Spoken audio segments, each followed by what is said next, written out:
Good morning, everyone, and welcome to Today in Mañana. I'm Alex. This is Xavier. We're very excited to have you joining us on what looks to be becoming a beautiful morning here in Charlottesville, Virginia. It was a little foggy to start the day off, but I think it should clear up after a couple of days of rain. It's been really, really rainy. So I think we'll get some summer, or summery weather in a little bit. So that'll be nice. That'll be nice. But in any case, we can help brighten up your day, even if the sun hasn't come out yet, with a wonderful episode of Today Mañana. Exactly. So we're excited to be here. And we have fantastic guests. We've got a fantastic lineup today. We're going to be joined shortly by Rebecca Griffith, Executive Director and CEO, and Mark Hunt, Marketing and Admissions Coordinator at the Martha Jefferson House. And then later in the show, bringing back on Dr. Martin Katz with Advanced Wellness and Longevity. So we're in the healthcare space. It's always amazing how these things work out, because I know Nick doesn't set out, like he doesn't schedule the guests with themed shows. It's just who is available when. Exactly. Right? Exactly. But inevitably, we end up with these like themed shows. We're at a healthcare themed show, winery themed show, cooking themed show. And it's amazing how it works out. And I'll ask him, he said, no, I just tell people. He'll probably take credit. Day. Now that you said that, he'll probably take credit for it though. Yeah, he'll probably be like, I actually was. I just didn't want to say it. I didn't want you to feel bad, but I was planning the shows out in my ingenious way. He actually has a logistical mind. That's right, exactly. Now, we don't want to give him too much credit. But so it's going to be a fantastic show lined up for everyone. As always, love being here on the I Love CVille Network set.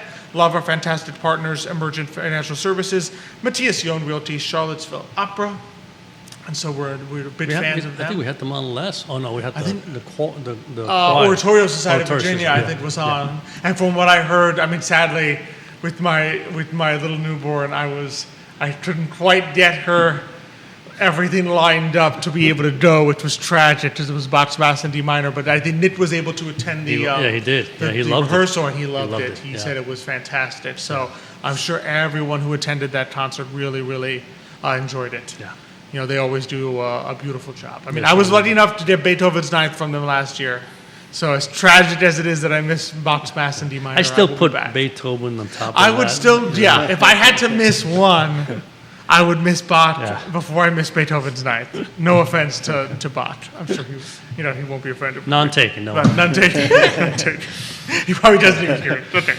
But so that was, I know you had them on last time, so that's fantastic. And we will have them on Charlottesville Opera as we enter opera season. So I'm pretty sure they're coming up on future shows. So be sure to stay tuned for that. Already got some people tuning in this morning. Rosalia Todaro from New York watching the show this morning. Nicholas Urpí tuning in. So always appreciate when he tunes into the show.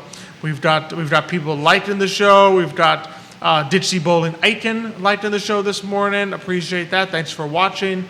So we always love all our viewers. And of course, if you send us questions, comments, we'll be sure to ask them to our guests. Absolutely. We always read the nice comments, because there's never any bad ones. Well, it's hardly ever not nice comments unless I'm saying something. Yeah, the only mean comments are Nick on his computer saying something about Xavier. Exactly. So we'll ignore those. I'll be generous.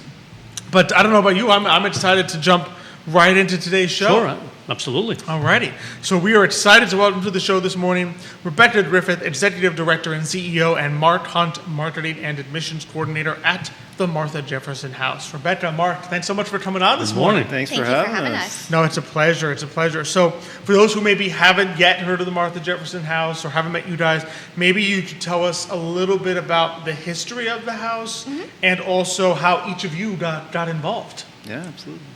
Yeah, so the Martha Jefferson House is kind of this hidden gem of Charlottesville of senior living.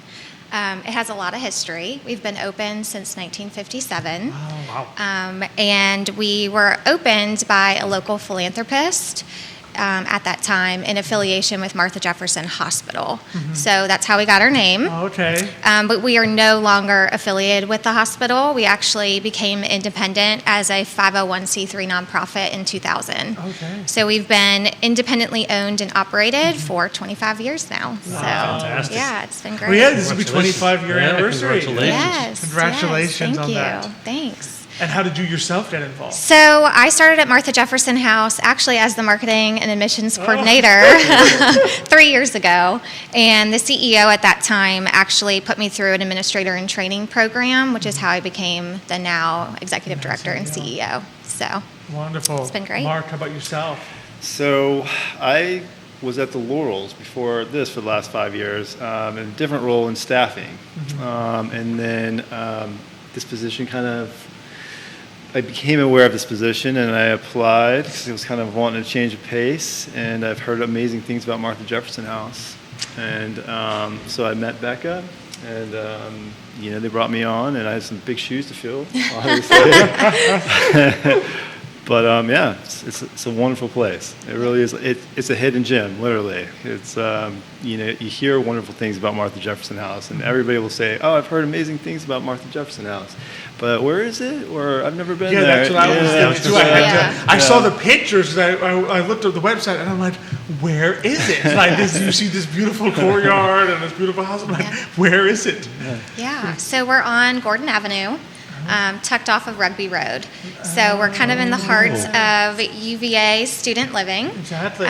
But we are tucked down a private cul-de-sac, so you really can't see us unless you kind of drive down. Yeah. But yeah, we're kind of hidden, and we like it that way. Definitely, yeah, exactly. So what's, for those who are not familiar, what's kind of the mission of the Martha Jefferson House? Yeah, so we actually just created a new tagline of living well together. And I think that really encompasses a lot of who we are. So we offer independent living, assisted living, but also long-term care. Okay. So the whole idea is that you can come in independent, age in place, and then when you need long-term care, you don't have to leave. You can stay right at the facility, which is really unique to us. The other really unique thing to the Martha Jefferson House that not a lot of people are aware of is that couples at different levels of care can stay in the same apartment together. And that's a huge draw for a lot of our residents. It goes back to that term longevity. Yeah. Creates a lot, And that's wonderful because in the work we do, we're financial advisors, but we sometimes meet couples where one of them, just needs more assistance than the other, and that's always a challenge. Is like, I still want to be with my husband or my wife, so the opportunity to be able to do that, right, is great because they can then, continue to kind of live more of a united life together as they process, as they move along. So that's great that they can do that. Yeah. And I would bet that helps contribute to that longevity. No, absolutely. Yeah. Absolutely. To have your loved one with you instead of going through that stress of separation and visitation and things like that. Yeah, absolutely. Absolutely. So what are the types of, so I guess you've got, so what is kind of the services, the staffing look like? Because I guess you kind of have different levels that someone may go through in their time at the Martha Jefferson House. And so what do those levels of service kind of look like? Well, this is what kind of sets Martha Jefferson House apart from, especially, the field, from the skilled nursing field that I just came from, is the staffing ratios and the personalized care. I mean, one CNA to 6, residents is unheard of, and that's kind of something that we get to offer, just being a smaller facility. And it's very patient-centered, person-centered care. So our staff get to know the residents. They're like family. Everybody's it's like a big family. So yeah, it's very special. Yeah. We kind of say we're a small boutique style senior living because we are small. Yeah. So we have about 30 assisted or independent living residents and then about 28 long-term care residents. Okay. So we average to be about 60 to 65 for our census, which if you're looking at some other facilities in the area, that's pretty small. Yeah, it's pretty small. So our residents get to know each other. It really has that really tight-knit community feel to it. And I think that's a huge draw and what a lot of residents and their families are looking for. Absolutely, yeah. Do you see a lot of challenges with, older people beginning their, maybe getting into Alzheimer's, and how does that work at this facility? Yeah, so cognitive impairment is pretty much going to happen as you age. Right. And I always like to stress that we're not memory care. We were never designed to be memory care. We are an older facility. We actually originated from a 1921 Georgian-style brick mansion, and we've kind of expanded over the years. So with our location, we can't take memory care residents just Right. because we're not gated in. We're right off Rugby Road. Yeah. It's a safety concern. But, we can provide care and support to those that are not exit seeking. Right. So, or aggressive. So I always recommend memory care services to those families who might need that support, but ultimately we can provide support to those with Alzheimer's or dementia. Yeah, that's good. Yeah, because no matter who you are, you probably will face, right? The brain ages as the body does. So even if you Right. don't get into one of those categories, Yeah. right, it's still nice to know that you have, the tools to help them, Yep. Yeah. and to be with them in that. Yeah, Yeah. absolutely. And what's nice is actually, it's I think smaller is probably better, right? Because they get to meet enough people, and then it becomes almost part of your extended family, Yeah. right? Because sometimes, you go to these places, they're enormous, and and I've been to a couple, so you see them at, especially like at lunchtime or dinner time. And they're all just kind of eating, they're not really communicating You with get a each little more other of a that hotel well. Yeah, or a exactly. restaurant Yeah. vibe sometimes. But when it's a Definitely have smaller an group. definitely intimate, especially our dining room. It's very intimate and very, that's definitely a social, place for all the meals. They enjoy getting there and hanging out with their friends and, yeah. Now, is there like a waiting list to get into? There is, I would yeah. think so. Not that I want to. I'm not saying. People are like, how early do I need to Come see us anytime. Thank you. So I was going to ask actually. That's a great segue because I was asked what is kind of the process when people are like, okay, they're thinking that I may one day want to be part of Martha Jefferson House. What's kind of the process of talking with you guys? Do they meet with people? How does that kind of look like? Yeah, so usually they'll come and tour, or their family member will come and tour for them or with them, and then they make the decision that this is a place that we would like to join in the future, and then they get on the wait list. So kind of how the wait list works is whoever's been on there the longest, we reach out to them first when the availability comes open. And then kind of work our way down. Well, many times, so we always, Becca always says, don't let it intimidate you how long the wait list is, because a lot of times people aren't ready to move forward yet.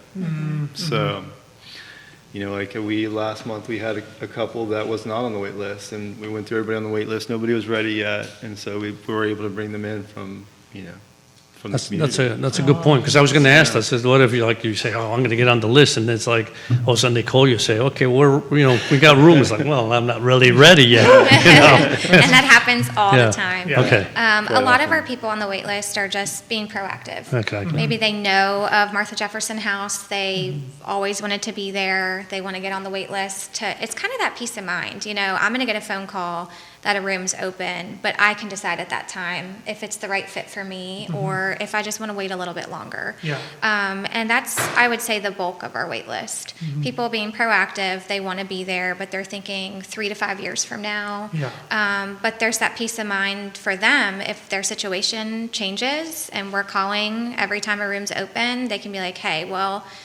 my health has changed, my situation has changed, maybe this is the right time for me to make that move. Yeah. I thought it was going to be 5, 6 years, Yeah. but you know Yeah. what? I think now is the right time. Yeah.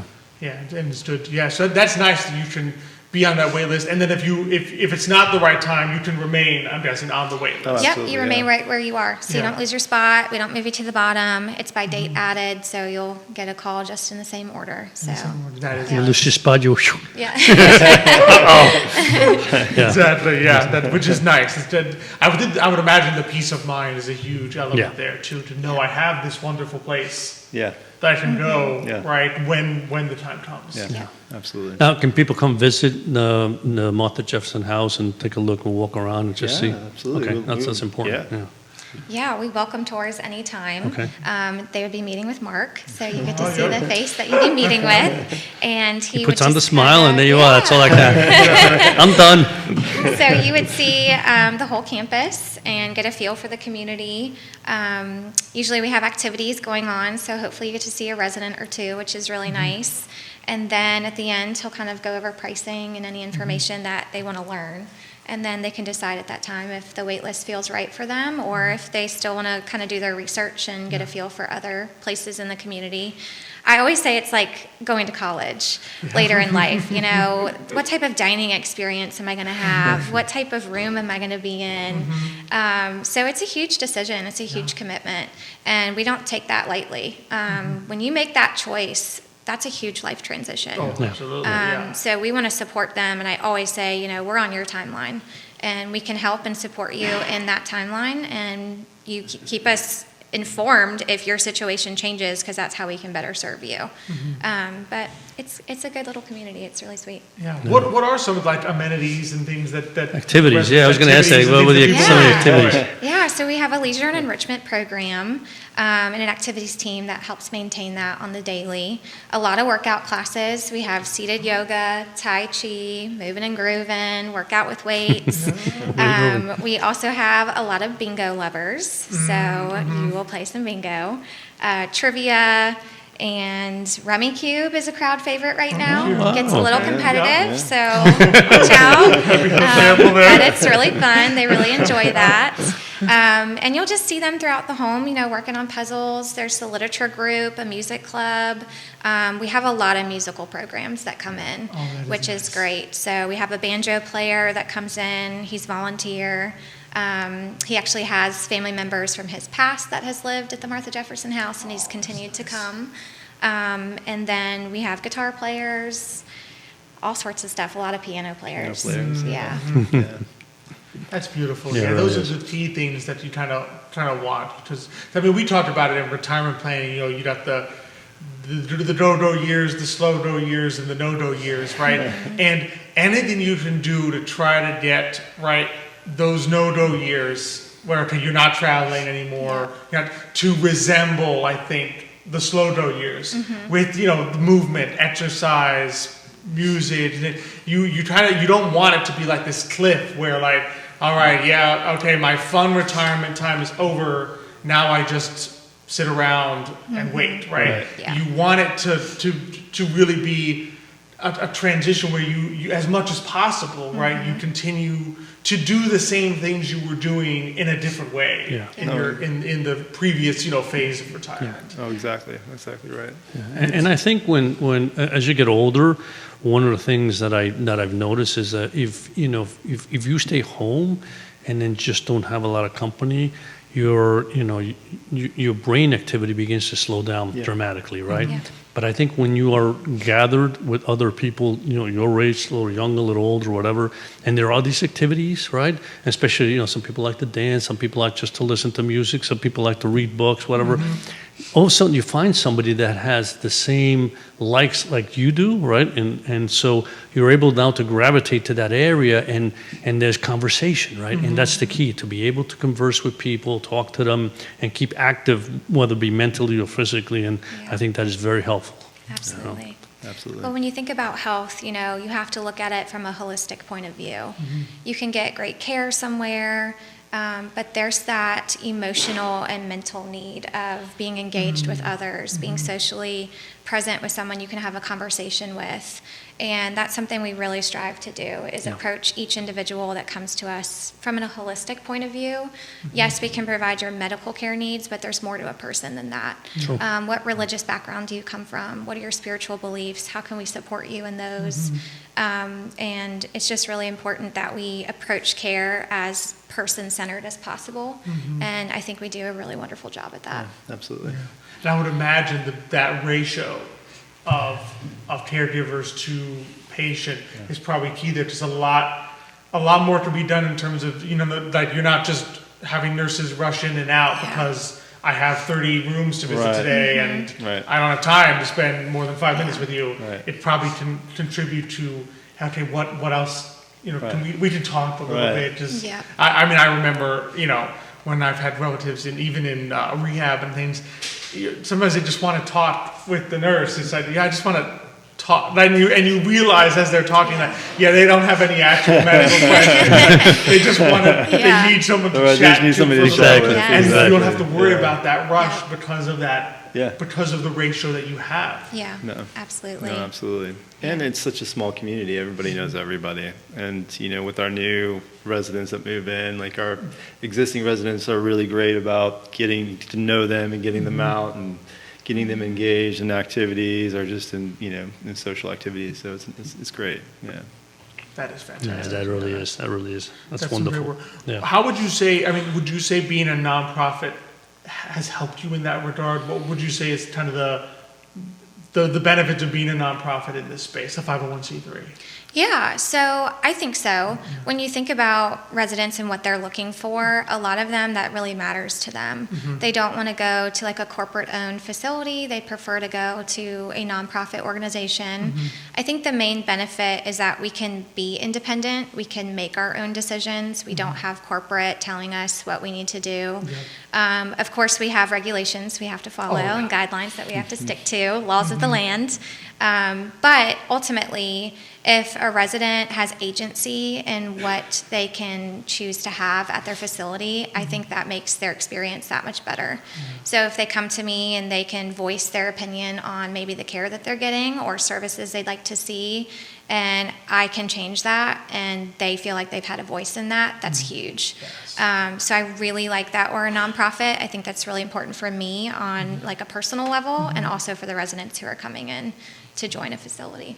Yeah, that's a good point. That's a really good point. Yeah, there's got to be a good comfort to know if I go talk to someone, that I'm talking to someone who did actually make a decision, change. Yes. as opposed to I'm talking to someone, but the decision got made 2,000 miles away at a corporate headquarters. Exactly. That's what I was going to say. Where the corporate headquarters says, that's really not in the budget, and it's going to hurt our return. So we can't do that. Yeah.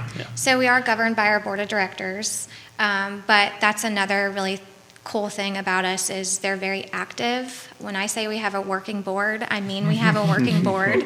I bring questions, concerns, comments to them, and they really help make that change and drive that change. And it's really great to know that if I go to our board of directors, they really feel the impact that they're making and they want to make a difference in the community. So I think that's just great. And they come to our town hall meetings, they meet with the residents themselves. So when a board member walks in, they know who they are, and that makes a difference as well. That's fantastic. Yeah. That is really great. So this has been so much. It's amazing to learn about like this hidden gem because I confess I had not heard. Me neither. Beforehand until Matthias had sent them to us. So and said, I have to look into this. Well, and next time you guys want to come for a tour, just let me know. Yeah. We'll do. And so is there a way that people can both find you guys and support the mission? Certainly. So Yeah, so you can find us at marthajeffersonhouse.org. We're also on 1600 Gordon Avenue. Come see us anytime.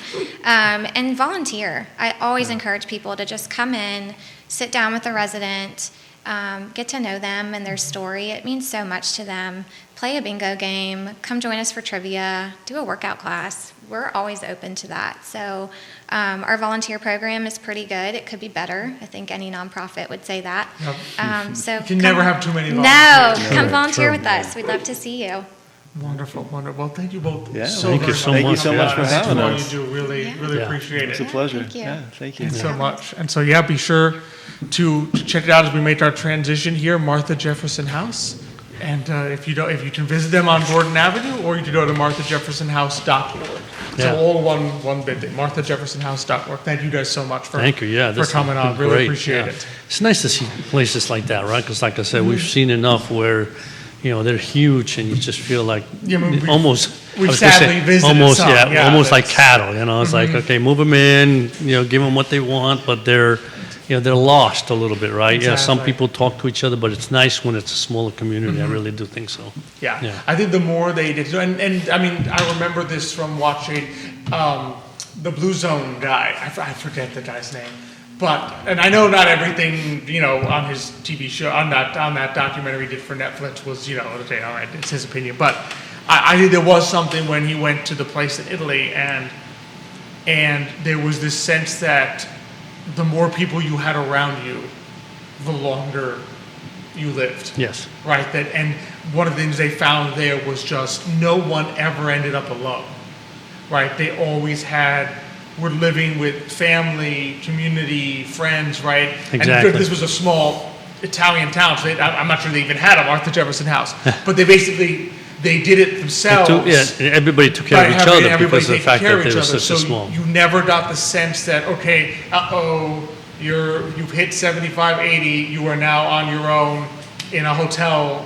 Good luck. You might get one visitor every once in a while, right? Exactly. It was never that sense, and it helped their Yeah. longevity. I think there's something to that. Yeah, So it's and just even feeling useful, right? In other words, you've reached an age, but it's like, okay, what can they do for us, and just make sure that that's still good enough, and they feel useful. They feel like they're part of the the community, right? And that's fantastic. Exactly. Couple shout outs: Bill McChesney watching the show this morning, Dr. Elizabeth Urpí, and Maria Urpí. Watching the show this morning. I don't know how much Maria's paying attention, but every once in a while I'll see her watch the television. So maybe she's watching the show. So shout out to them. And always love our special viewers there. No matter what age you are. Absolutely. You could always today, mañana. So, and speaking of longevity and wellness, we're excited to bring back on the show. He's back again, Dr. Martin Katz.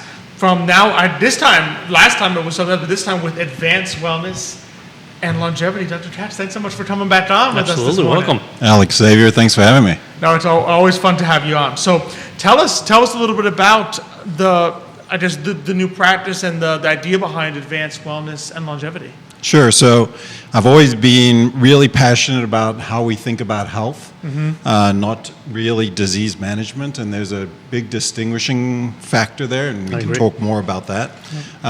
So, you sort of try to figure out, what does the conventional practice look like? We're spending maybe 13, 16 minutes with patients. It's not really enough time to get to the root cause of disease. It's not really enough time to address things that drive disease, like inflammation, what nutrients you're taking in, the things that drive disease. And so I was like, you know what? I'm so passionate about this. Why am I driving myself crazy? Why am I driving my patients crazy who want more time with me to explore these details? Why don't I, start my own practice? And that's wonderful. That was a big jump.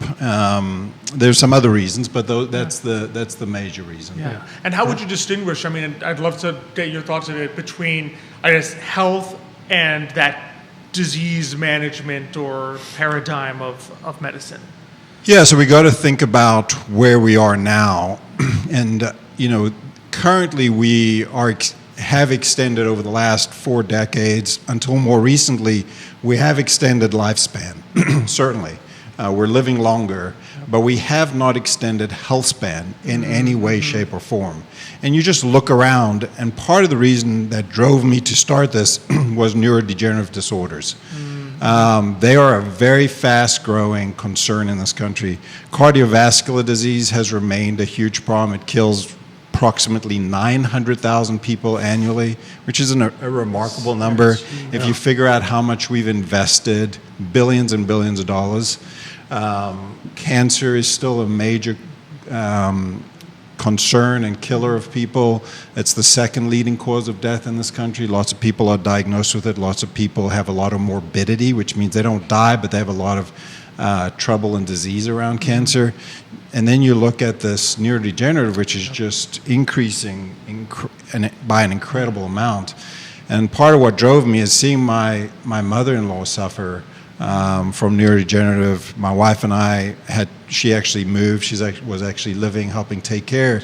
So it's not just affecting the person, but it's affecting family. It's affecting so many people, and it's incredibly draining financially, responsibility, time. It's really hurting us in so many ways. And so I don't believe that we're destined to have neurodegenerative disorders. I heard that young lady say as we age, our memory declines.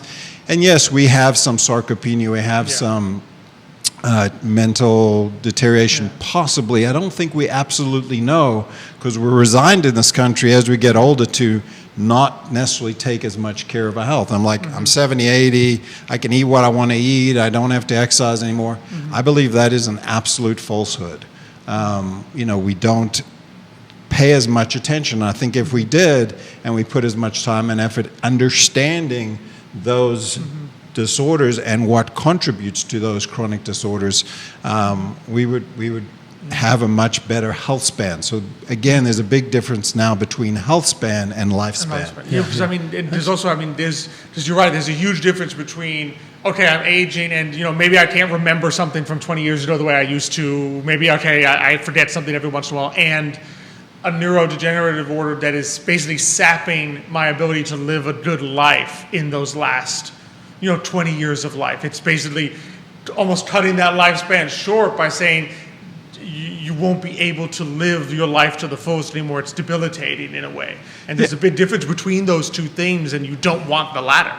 No, you absolutely do not want the latter. It is what's costing this country trillions of dollars. We have a $4.5, maybe $4.9 trillion U.S. healthcare system, and 90% of that 4.5, 4.9, whatever, massive number, 90% of that is chronic healthcare. Disease management. Wow. And the WHO and the CDC says at least 80% of that number is preventable. Wow. And that has been proven over and over again. Certainly in my practice, I see it when people take the time to listen, to make changes in their lifestyle, to understand what their labs are showing, what their advanced labs are showing.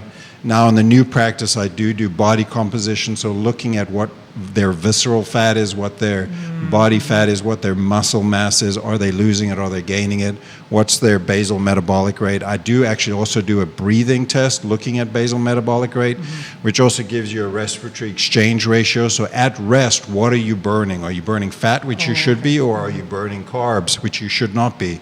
So are you now into insulin resistance? And if you look at insulin resistance, we now think that is contributing to a significant amount of disorders, obviously diabetes, but even prior to diabetes. Even prior to diabetes, absolutely. And we now think that is type 3 diabetes is dementia.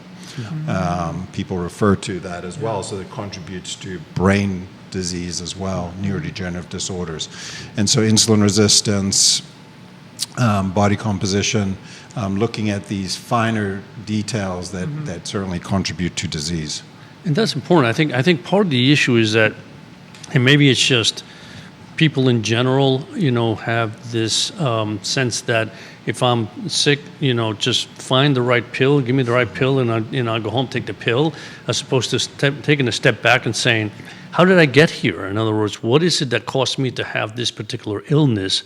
And going forward, how do I make sure that I either mitigate that or eliminate it completely? But I think the problem is that that's an extra effort that I think a lot of people just don't want to take, because it's just incredible. Well, you go to people's homes and it's like, there's pills galore somewhere, and it's like, I got to take this for that, this for this, this for that. It's like, it just feels like it's just too many pills, Yeah, well, and the reason they don't want to take it is because they have this idea, this fantasy based on our healthcare system that if you take a pill, you get better, but you don't. Right.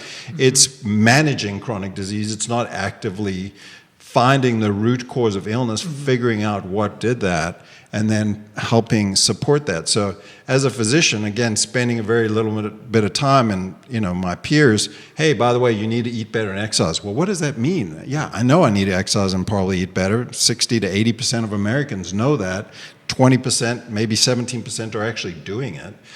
I think if you give people the data, give people the support that they need, help them understand what's going on, they'll make that change. They'll understand that, wow, okay, this pill may help short term. It may help that, send a lifeboat out for that drowning person. That's awesome. We have an amazing acute medical care system in this country.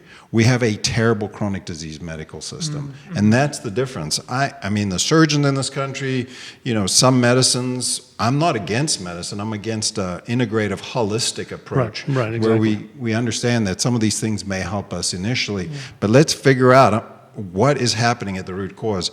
I'm one of the few doctors that I know of that actually ask people, were you breastfed? Were you vaginally delivered? Were you C-sectioned?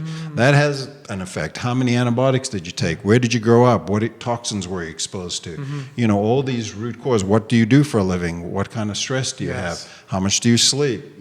And then nutrients. I go through breakfast, lunch, dinner. I ask what snacks you're doing, what meal timing, when's your biggest meal. I mean, all these things are incredibly important. We think we take a medicine, we're like, yeah, that has an effect on our body, but we don't for a minute think that these nutrients do. But nutrients and food should be your medicine. Exercise is probably one of the most brilliant medicines out there. I mean, it does so many things to work on insulin resistance, mitochondrial dysfunction, BDNF, which is brain-derived neurotrophic factor, it increases that, so decreases your risk of dementia. Cancers, breast cancer, primary breast cancer, prostate cancer, it decreases that, again, through these mechanisms. I mean, why? Which are easy to do in the sense of you don't go through an insurance company and have to pay a bunch of money to exercise. Right. Right there. It takes time, it takes effort, but they're not, in other words, they're not financially beyond your reach to be able to do. Absolutely, but so does being sick take time and effort. Yeah. A lot. And as you age and get sicker and sicker, it takes more and more time, and it's more and more debilitating and more unfortunate. Yep. And you're not living that last, 10, 15, 20, 30 years to your ability. After 50, 60, I think now the new old is maybe 80 plus, for sure, if you put in the effort. I mean, there's people who are just living unbelievably well with the effort, 80 plus, playing pickleball, hanging out with friends. This community was so funny hearing you guys talk about the blue zones, and it's Dan Buettner is the author.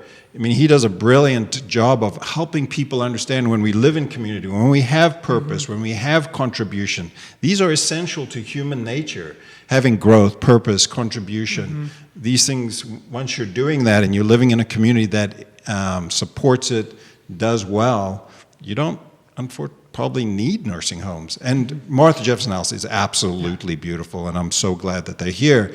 But some of the other nursing homes in this are not places you want to end up. Exactly. For sure. It's not going to be the best last 5-10 years of your life. Absolutely. So spending time with family and being active, watching your grandchildren grow, going traveling, whatever, playing a sport you want. That would be everyone's preference. Right? In other words, if you take the steps to not have to go to a nursing home, that's, that 9 out of 10 people, 99 out of 100 people would say, if I was healthy enough that I didn't have to. Sure. I probably wouldn't. Sure, absolutely. That's one of the first questions I ask my patients. Do you want to be healthy? Hopefully they say yes. If they don't, I send them to a psychiatrist.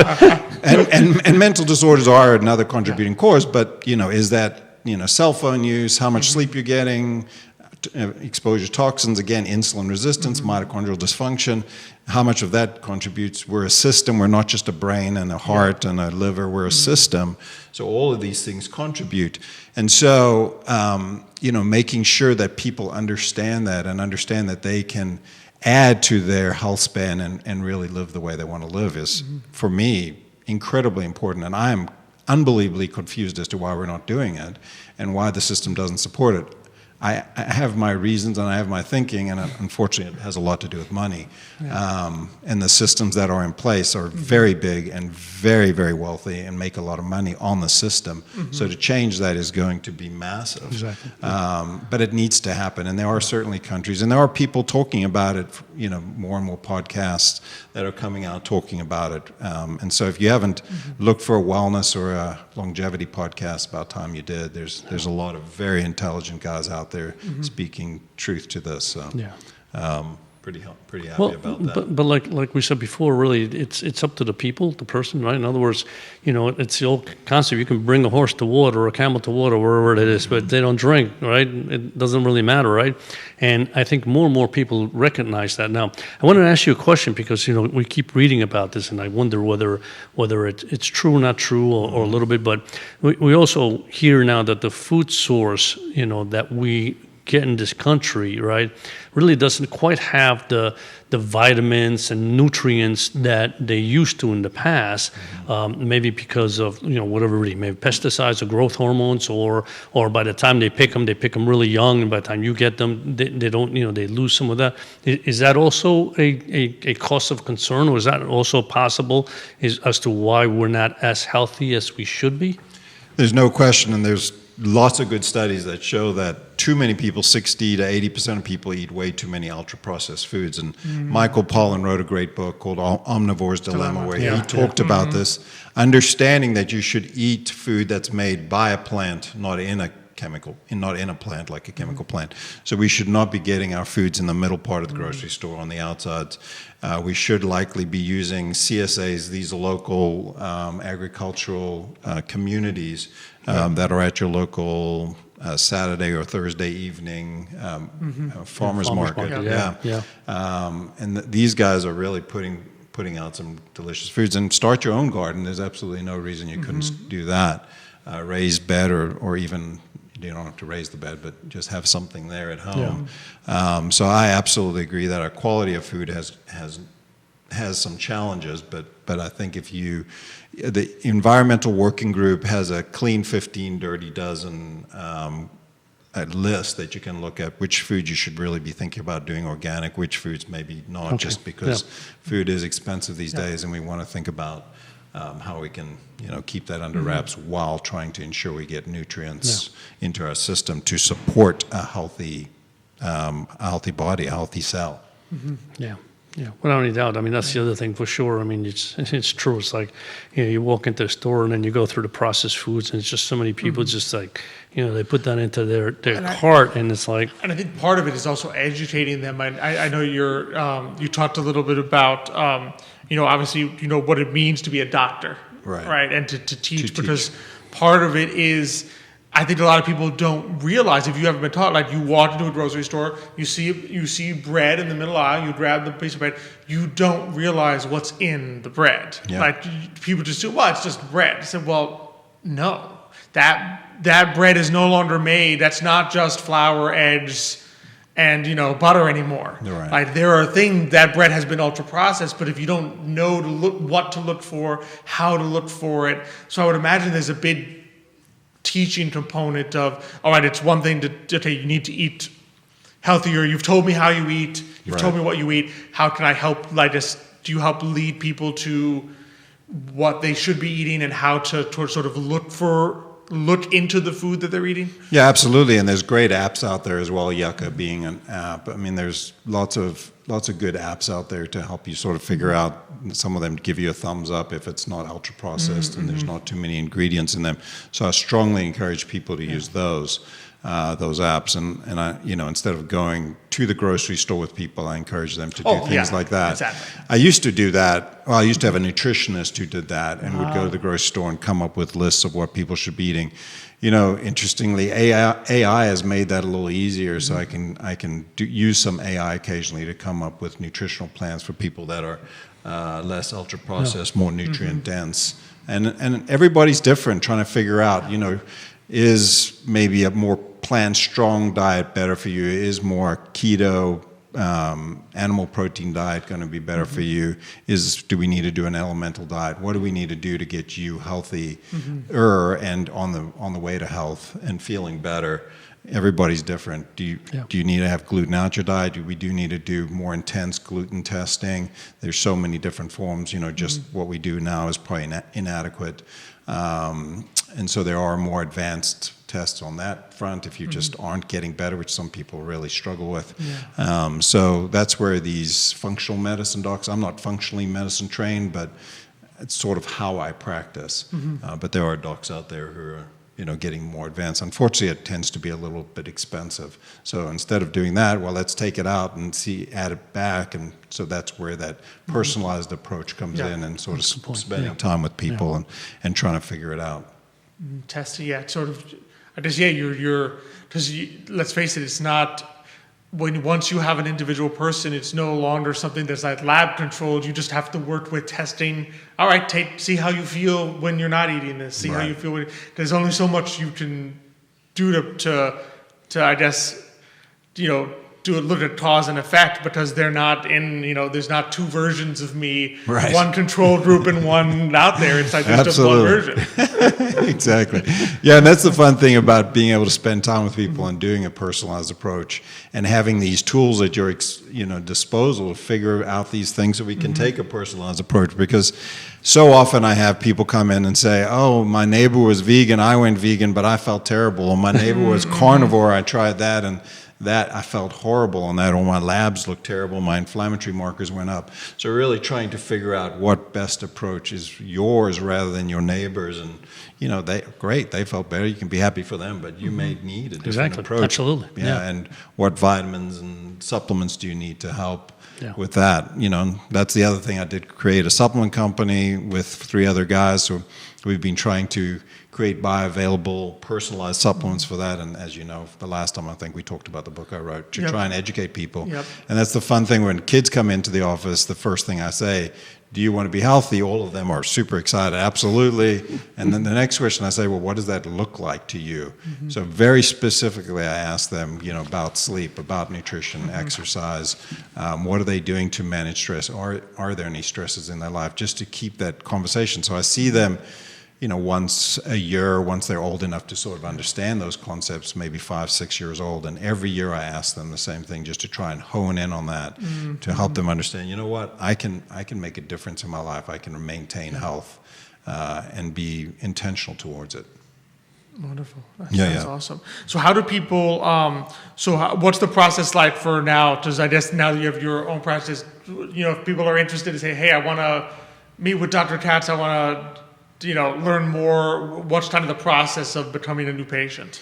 So they're welcome to visit Advance, that's no D at the end, so Advance Wellness and Longevity, or spelled out.com. They're welcome to call me at 434-448-9456. I think that's the number. I have a card somewhere, I should probably check that. Just get in touch with me there. 434-448-9456. Okay, good. Or go to the website and they can email me through that. Are probably good ways to get in touch with me, and they're welcome to come in. I'm happy to have a conversation with them to see if it's a good fit, and go from there. Wonderful. Yeah, wonderful. And if they want to come in and do a free body composition, if they listen to the show and mention the show, we can certainly do a free body composition. Wonderful. To get an idea of where they're at. Yeah. That's fantastic. That's great. Yeah, Absolutely. absolutely. That is fantastic. That's wonderful. And we did. Bob Shata, watching the show, says Dr. K is the best. Thanks, Bob. Brighton Wirt, watching the show, says he's known you for a long time, doctor, great guy. Thank you, Brighton. So you definitely, there you go, you have some testaments on the show. Let's see. Yeah, I see Vanessa Parko watching the show this morning, to our point about food, says, saw a story about a place in Europe that's growing meat in a lab. And then the product that is grown is put through a 3D printer to produce a steak or chicken breast, which does not sound appealing or healthy at all. I'm like, exactly some of the challenges. Because you go into the grocery store and you're like, if you don't know what to look for, you got no clue what you're eating. Yeah, so that's important. Just speaks to that point. Thank you, Vanessa, for watching. Yeah. Well, Dr. Katz, this has been such a pleasure. Every time you come on, I feel like I learned so much, and just it's nice to know that in the field of medicine, there's people like you out there that are looking to say, goodness. How can we be healthy before I have to give you a bunch of pills? Exactly. So I think that's so important in our community, and we really appreciate what you're doing. I appreciate you guys. Thanks, Alex. Thank you so much. Yeah. Thanks for coming on. Appreciate it. All righty, which gives us a little bit for Xavier's. Yeah, but I just want to say that that's what's really important, because I think what happens is, as human nature is, you feel well, so you ignore everything you're doing that may lead to sometime. Something's like, I'm sluggish, so I don't feel well. Then you go to a doctor, and it's like, oh yeah, you got this. Here, take these couple of pills. There's those 10 years, right, where you're eating the potato chips every day and not exercising, but you feel fine. Yeah. And you're like, I'm fine. Yeah, I'm good. I'm fine. I can handle this. And you don't realize that what's going to happen is 10 years later, you will be suffering the effects of having eaten potato chips and not exercising Absolutely. for 10 years. Yeah. So it's good to really start from the beginning and say, how do I eat healthy, right, to make sure that I don't have those issues in the future, right? Yeah. And again, it's a mental thing. I mean, people have to, in a way, re-educate themselves to saying, yes, I know what I have to do. I just definitely have to do it, right? You know, and exercise is one, and it's just eating the right foods. To probably help you with that. In other words, Sure. You've got someone on your team saying you can do this. Here's a plan for you. Here's what works for you. Just like you said, that's the important thing. That's Exactly. important, and it's not like, okay, yeah, everyone needs to not eat gluten, not eat meat, not eat, you know what I mean? That's it. Right. Well, no, for you, for your neighbor, vegetarianism worked out fine. For you, it's not working. So don't be vegetarian. You know what I mean? Like Exactly. Yeah, there's something else. Your body needs something, right? Yeah. And so, Dr. Katz will be able to say, this is where you're at. This is kind of the proteins. This is the what you should follow as far as diet is concerned. Yeah, that's important. Yeah. Just to get you off that, I think to get people off that road of, I'm not feeling good, I take this pill, it has this side effect, so I take this pill, it has this side effect, so I take this pill. And before you know it, you're taking a bunch of pills, each of which is in some way fixing a symptom, but each of which is also making you sicker. Exactly, causing some other issue. Yeah, and before you know it, by the time you get 70, it's like, But it's nice. I definitely feel like, we're definitely feeling a movement in this country towards Yes. people wanting to actually become healthier. Yes. And not on the basis of taking pills. I agree. Yeah. I agree. Nice. Yeah.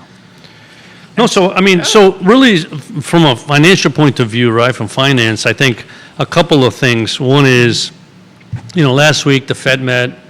They didn't do anything on Wednesday. But I thought what they said was interesting in the sense of why they're so reticent about doing anything, right? So they kept mentioning the fact that, their uncertainty, right? That they're a little fuzzy about and cloudy about the policies that are being, I guess, implemented by this administration. And so because of those policies, they're unsure of what the future is going to hold. Therefore, they're unsure of what to do themselves, right? And, I'll be honest with you. I sit here, I go, so wait a minute. So here is the Fed, all right? And to a certain respect, they control the value of money. If anybody else, other than the administration, there's only one other, entity, if you want to call it that, that can move markets, right? And that's the Fed, right? And so you sit there and you're going, so you're telling the markets that you're fuzzy, uncertain, you don't know what's going on. Yeah. How are we supposed to feel about that, right? Yeah. In other words, instead of giving us a roadmap and saying, here's what the administration is trying to do, right? And here's the challenges that we see ahead, right? And if these happen, then this is why we wouldn't want to raise rates. Bifurcated roadmap. Like, exactly. If everything works out the way that the administration wants to do, this is what will happen. This is what will happen. This is what we will do. If everything falls apart and it doesn't work out the way they want it to, this is what we're going to do. Right? You could even do that if you wanted to hedge your bet. Absolutely. Yeah. They just kept. I mean, there was one word, and I don't remember which one it is, but there's one word that they repeated like 20 times, which was basically the word that says, uncertain, and it's like, it's not what I want to hear from the Fed. In other words, you guys are smart, right? You guys should be able to say, here's what's happening, right? Yeah. And I mean, let's face it, from the time that, this administration put tariffs, right, across the board, where panic was just, oh my Lord, I mean, we're going to see inflation go through the roof, right? To even today, we see a tremendous change. We see, and I think most people expect is like, there's just no way that this administration is going to put 145% tariffs on China. And never change it. That's just ridiculous, right? In other words, it's a tactical strategy. In other words, who needs us more? Do we need China or does China need us, right? It's probably a little bit of both, right? But he realizes they still need us more at this point than we need them, right? So how do we begin to negotiate with all these countries, right? And this is how you begin the negotiation process. And we already know, I mean, he is a pure negotiator. He wants to say, we need to make a deal that's better for the U.S., right? And in the end, that's the bottom line. He's just saying, we just need something better for us. And yes, if it's also good for the other country, there's nothing wrong with that, right?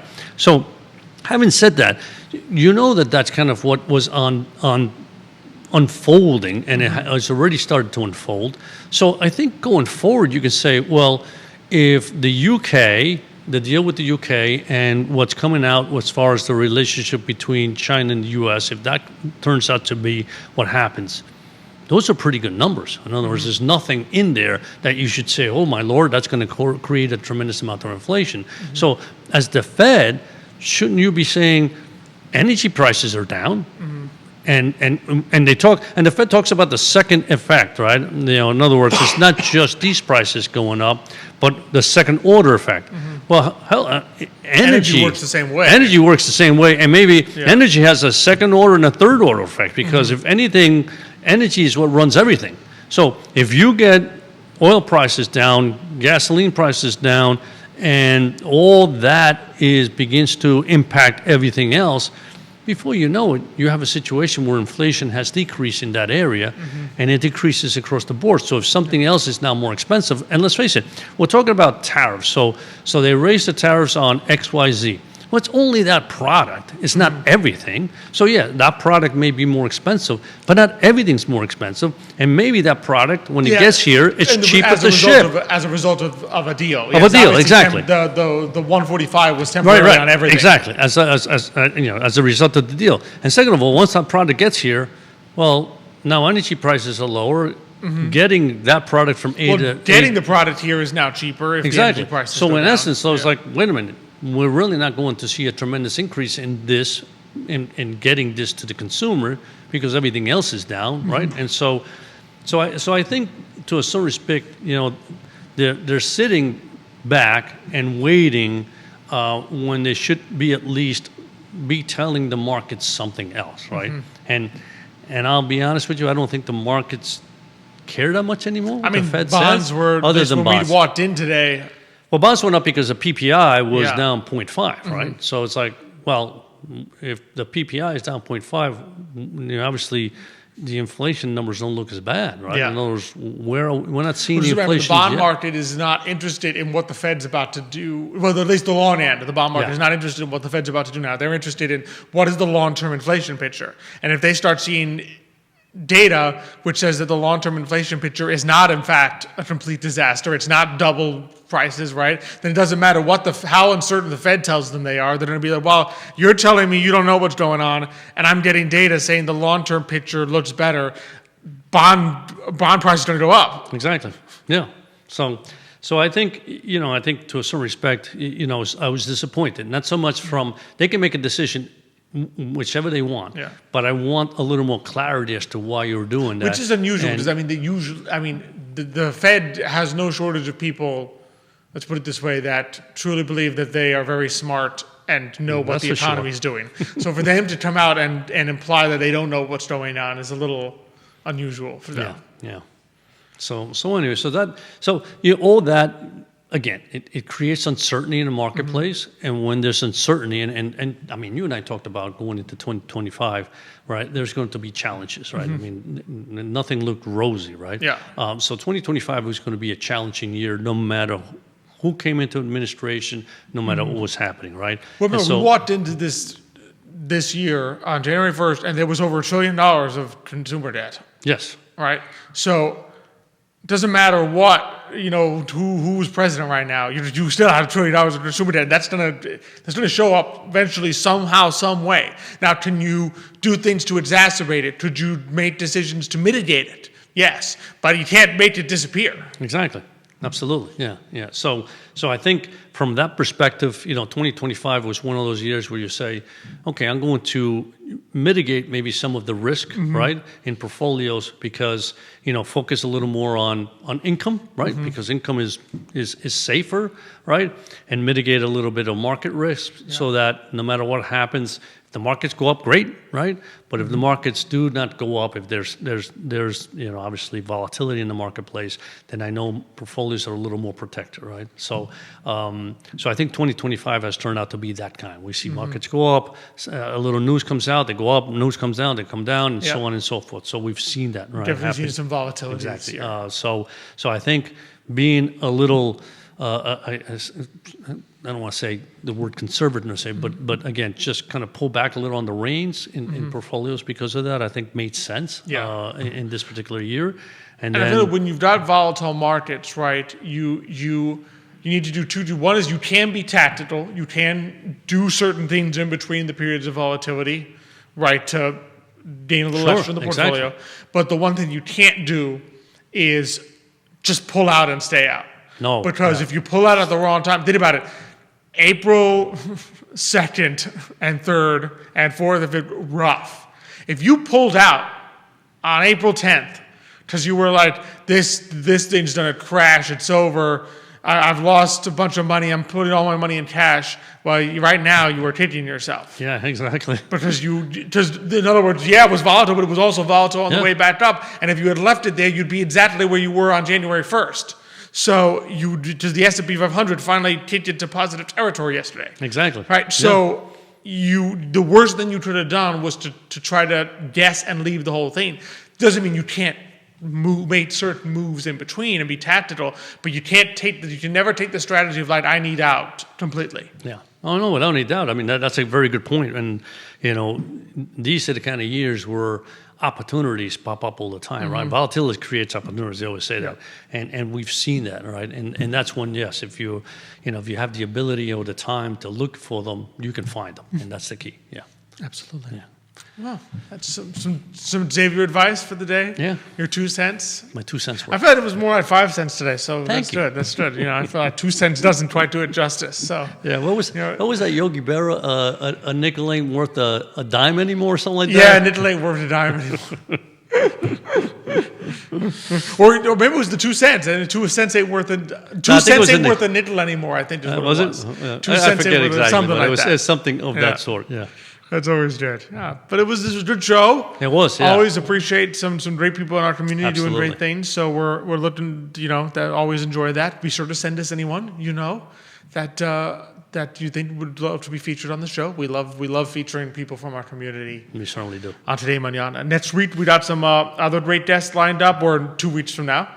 We're gonna have Mardo Steinlage, Angela Windit from the Steinlage Insurance Agency. And that's important. Yeah. That's And very important. Weston Wirt from Breezeball Builders is going to be coming on. okay. So always appreciate that. That'll be fun. Absolutely. Yeah. So we're going to have some great guests in a couple weeks. Of course, in the meantime, really appreciate everyone who tuned in today, all our fantastic viewers, and everyone who commented.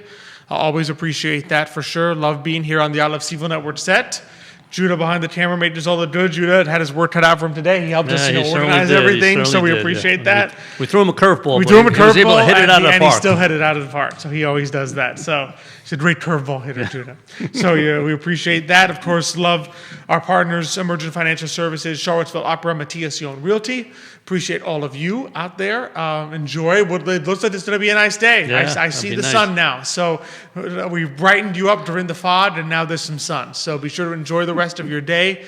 We look forward to seeing you all in a couple weeks. But until that time, as we like to close it out on the show, hasta mañana.